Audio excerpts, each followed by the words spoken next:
kind of motivation for this talk. So I will be speaking about this quantum physics and the way how the reality is kind of how do we now understand the reality in the light of the knowledge of quantum physics. And I will also mention something as a holographic brain and the holographic consciousness. So that's my motivation for today. So I will start with the scientific view of what the reality is. I am not representing here any scientific community, although you know I'm from CERN and involved for many years in the physics, particle physics on Large Hadron Collider, but that's everything I will say here is my personal opinion, right? So before discovery of quantum physics world, the understanding of the universe and consciousness and everything is based on materialistic approach where matter is primordial and life and consciousness actually comes at random. It's kind of the random combination of molecules and building particles where the consciousness comes about. It's also dualistic, means that there is always a subject, me, who is observing an object outside, right? And it's also causal. It means that everything has its origin, so every object or every event in the universe has a reason, so that's this causality. And that's kind of these are the building blocks of the kind of, I would say, classical scientific view of what the reality is. And then at the beginning of 20th century, people discovered that the subatomic world, the physics law and the nature of the subatomic world is very different than the classical one. And people discovered the quantum physics world, and under the light of this new kind of insight from quantum physics, the concurrent, so to speak, scientific view is still materialistic, dualistic, and causal, right? And I will kind of go in details into that. This whole story is called the local realism. It means that space and times are kind of absolute. I know that there is a general theory of relativity and so on, but still our perception of what the space and times are, it's that they are kind of absolute. And the time arrow always flows from past to future. So that's the local realism. You know, as a result all of this, we have now a kind of cosmological view what the universe is, which is mainly driven by the equations of general relativity here.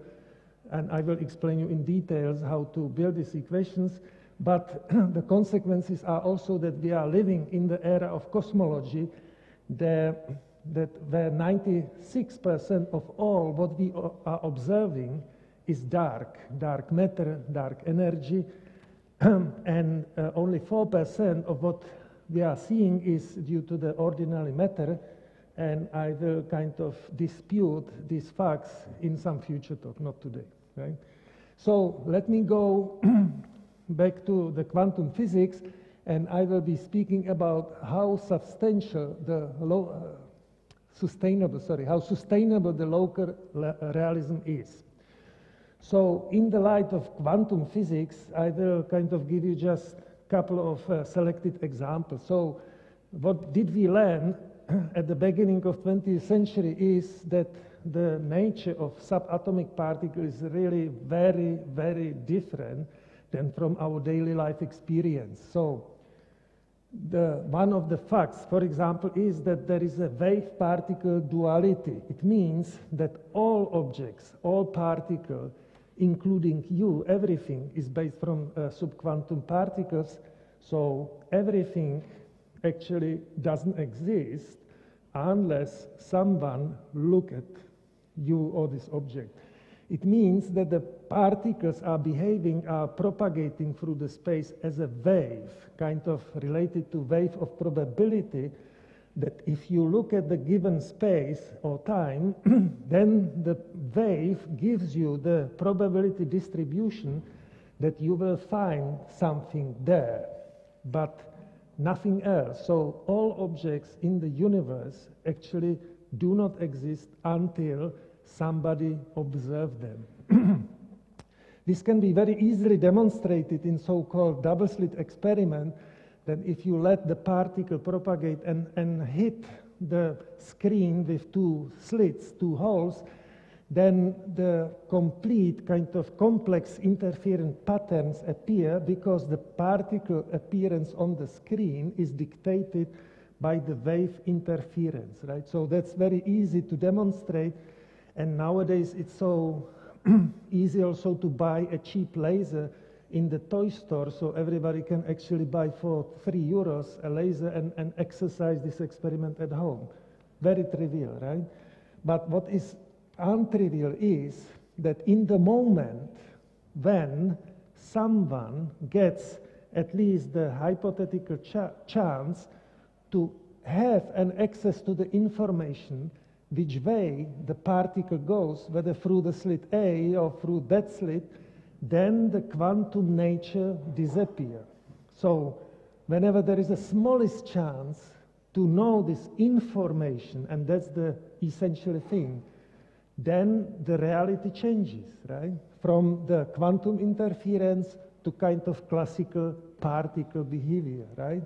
So it leads many to the conclusion that the building blocks of our universe are information, not atoms or something like that. This can be also demonstrated with slightly exaggerated picture, but here you have the same thing, particles coming, hitting this double slit, and I can have two detectors which are recording whether the particle came through this opening or from that opening.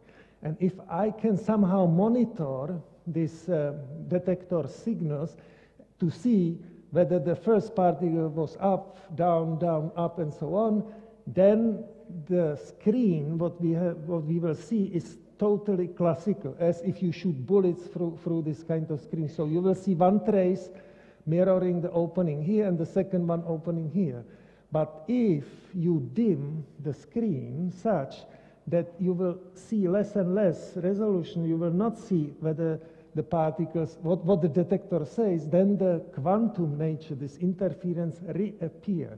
So that's really amazing fact. So there is a huge difference whether or not you observe and whether or not the information can be accessible to your consciousness. And this fact changed completely the world, the reality, right, what you observe.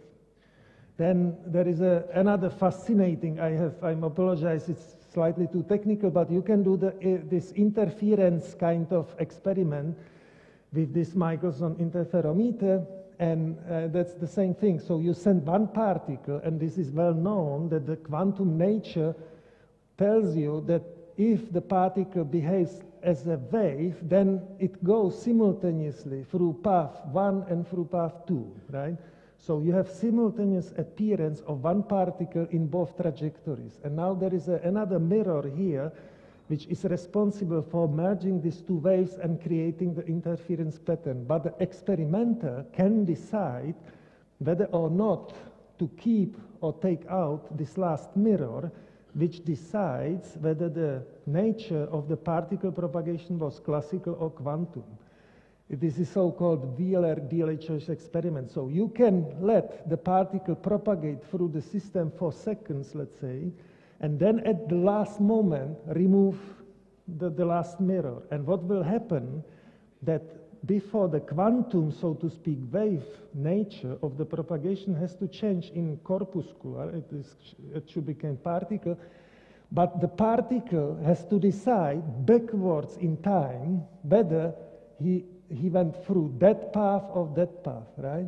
So it means that observer, once it has a freedom to leave or remove the last mirror, then the wave must collapse backward in time. And this is an experiment again. It was repeated many times, which actually proves that the time kind of that you can reverse the order of time. So the time arrow will go backwards because the particle needs to go back and to change the decision which has been made seconds before the time you remove the mirror. So that's famous delay choice experiment which tells you that time is something kind of illusion, right? But we know that from other sources, right? There are another, for example, quantum Zeno effect I like a lot because it tells you that if you are having an atomic transition, for example, that we know that every transition has some certain lifetime. But if you observe, if you frequently measure the system before it decays, what is happening, that the lifetime gets suddenly longer. So you can even stop time, that you can even stop aging, you know. I was wondering why my wife was always asking me for attention, and now I understand, because women, they understand intuitively the quantum physics, and they know that if you observe somebody, he will not get older, right? Now I understand. So I think it makes it even some advertisement, right? Okay, so here's the summary of what I was speaking about the quantum physics. So there are many observations which are totally mind-blowing, counterintuitive. Quantum physics is just weird, right? People wrote many books like Quantum Enigma and so on. So there is this, particle-wave duality. Building blocks of reality are information, not atoms, right? Quantum entanglement, this is some kind of telepathy, right? Quantum tunneling, kind of teleportation. You can find the whole mysticism in quantum physics, right? Quantum superposition, kind of simultaneous parallel realities. Delay choice experiment we have discussed. Quantum Zeno effect discussed. Interaction-free measurement, many weird things. In 60s, the fathers of the quantum mechanics actually coins the term quantum mysticism. And if you do Google, then there is still quantum mysticism. A lot of people are seeing the phenomena in quantum world as the mystical, I think. It's right. So quantum physics disregards all classical laws, right? Okay, so how about this materialistic, dualistic, and causal? So we said that quantum physics denies all of it, right? Objects are not real. They are only abstract wave functions, potentials to generate information, right? Consciousness deeply rooted into a reality such that the quantum physics waves collapse. It means producing the information. There is no room for object-subject duality, right? They are so interconnected, object cannot be separated from the subject and vice versa. So it speaks towards the unity, what we have been hearing today a lot. Causality and time error, kind of facultative, right? But, okay, so it seems to be clear that the key issue, kind of the key ingredient for understanding of the world around us is consciousness, right? And now I have to first explain what I mean by consciousness. So I am thinking, or I am speaking about the self-awareness, ability to think, having a subjective experience. By the way, I will not speak today about that. There is a very interesting fundamental development in artificial intelligence. So many people believe that the artificial intelligence can have all the fundamental properties of consciousness. Personally, myself, I hope that it's not the case. But that's not the subject of my talk. What usually people think, that if an observer is observing a reality, so how come that in my brain somehow it happens that I have a full mental picture of this room, of people around me? So there are some kind of classical ideas that if you observe, if observer is observing some object in reality, then somehow the brain makes the, let's say, a picture of this object in the neural system inside the brain, kind of the physical duplication of what the brain sees. However, I don't think this picture is sustainable. And let me mention some basic facts about the brain. So all sensory signals entering the neural system are converted into neurochemical signals of the same characteristic. It's amazing that if you compare, for example, the speed of light, which is 300,000 kilometers per second, with the speed of sound, which is 300 meters per second, then this huge difference is just converted into the same signal which propagates through the neural system. But there are some other, right. So in a way, inside your brain, there are only vibration, right? So there are all the signals kind of interfere with each other, and inside your brain are just vibrations, right? Then there are studies about the memory location in your brain, and what people realize that memories, information are not located in any particular area of human brain. Patients who had portion of their brains removed never suffered the loss of specific memories. They never forgot half of their family or half of the novel they have read, right?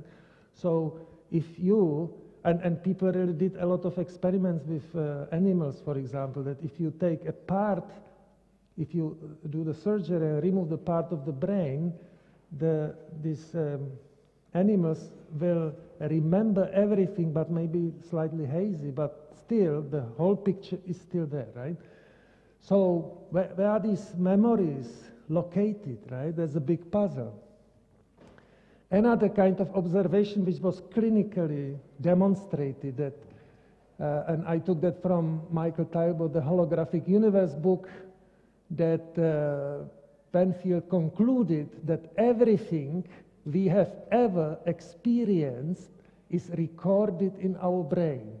From every stranger's face we have glanced at in a crowd to every spider web we gazed at as a child, everything is recorded. It means that every single event, every single whatever small it looks, is all the time accessible and recorded in your brain. And it was demonstrated by clinical searches that people stimulate by electrical shock parts of the brain, and they found that in some kind of region when the brain was stimulated by electrical activities, people recall the exact memories of events which happened 30 years ago, right? So that's kind of demonstrated. So whatever you have kind of experience, it deeply rooted and it's stored in your brain. And again, my wife is expert on that. She can always remind me what did I wrong 20 years ago, sorry. Okay, so deeper meaning of that, it strongly suggests the holographic nature of the consciousness. And I will now explain you, I have to unfortunately go a little bit into the details what the holograph means. The hologram is a standard kind of picture, as many people taking a picture with their camera. The only difference between the normal photography stores the light intensity at every pixel, right, on the photograph. Then you can look at the photograph and you see the two-dimensional picture. Here, we use the quantum effect. It means that we split a coherent laser beam into two paths, two trajectories, and one of these beams are used to illuminate the object, and the second one is serving as a reference beam. And in this way, the photograph keeps not only the intensity information, but also the phase difference between these two beams. Right? So that's the holograph. And then if you reverse the process and if you illuminate with the same coherent laser beam the photograph, then suddenly, instead of two-dimensional picture, you will see the whole three-dimensional objects, right? So that's the holography. Right, that's kind of an example how the photograph looks, that these are two spheres which are identical, and if you illuminate these two spheres, with the, using the tools as I described. So then you get the photograph looks like that. So if you look at the photograph, you don't see the object which is stored there, right? So it's something else. But in order to recall the picture, you have to illuminate the photograph by coherent laser beam again. And this is an example when the spheres are not identical or displaced, so that's roughly what is in your brain, actually, right?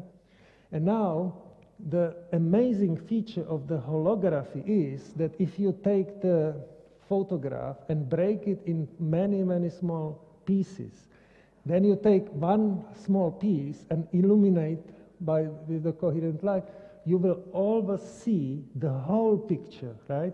So the small piece of the photographs always contains the whole. That's screaming on you that has something to do with the consciousness and spirituality, right? Every little small piece contains everything, all information about the whole object. The only difference that if you illuminate the small part, then you see less details, right? Okay, so then it comes kind of the classical view how the consciousness actually might work, right? So you have a material world where you have a sensory information flow into your brain, right? You are observing the reality outside, right?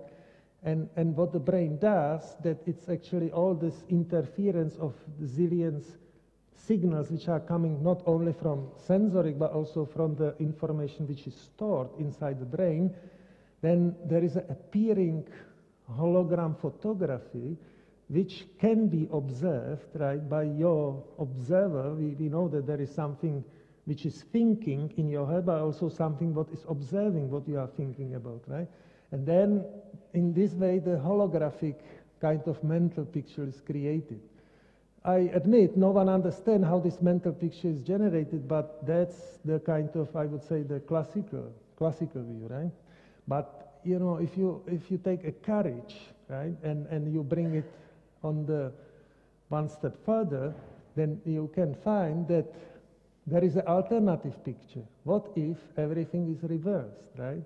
And that's what I think is the picture where the science really meets the spirituality in a way that you can think about non-local idealism as a contrary to local realism, right? And here I would say that there is a timeless mental picture of the universe mind, right? Call it as you wish. And then all realities, because it's timeless, it means that everything you can imagine, all situations, all events, everything exists at the same time, if time doesn't exist, right? So it's simultaneous. And every piece of this timeless reality is generating corresponding holographic vibration pattern, right? So I took two of them, and from this pattern, right, actually the holographic object is created, and this object is actually you, the brain, my body, the reality, everything, right? So in a sense, I can say that timeless universe mind looks through holographic texture back at himself, right? So that's my picture how the reality works, that this timeless universe mind is looking through this hologram back on, and that's you, all of you are these holograms, right? Anyway, so unification picture similar to this one is where, to my opinion, Western science meets the Eastern and Asian wisdom. We have heard, about this unification, various kind of level of consciousness and so on. It is not the end, but some people are having fear that will be the end of rational science, and I said no, in contrary. But one needs to admit that the reality is somehow generated by consciousness itself, by our minds. Nothing is fixed and static. Even physics law are constantly evolving. That's what we are observing all the time. We think that the physics law, as we understand them today, they are the final world, and there will be maybe in future we will discover theory of everything, then we can forget. I am saying no, even the physics law, it's a democratic kind of, if we believe that there is some truth we can all agree on, it's a democratic principle, it's a democratic decision. There is no absolute right, rationally true, but there are universal forces, love, harmony, beauty, and so on.